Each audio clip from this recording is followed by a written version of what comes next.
Hello friends, welcome to Creative Medicine. In this lecture, we will learn about Then we have unilateral, painless, now non-axial or non-central proptosis. In unilateral, painless, non-axial and non-central proptosis, these are also mainly tumors. So whenever there is tumors in the so this is the nose, okay, tumor in the lacrimal gland.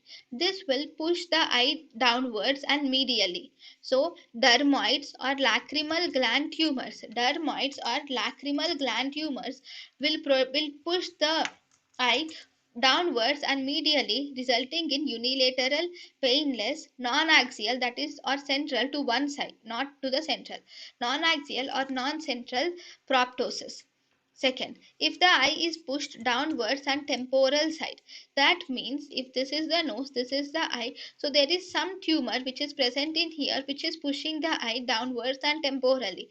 Definitely here there is an ethmoidal air sinuses are present. So here these can be because this pushing of eye downwards and temporal is because of the frontoethmoidal mucocele or lacrimal sac tumors will result in pushing the eye downwards and temporally.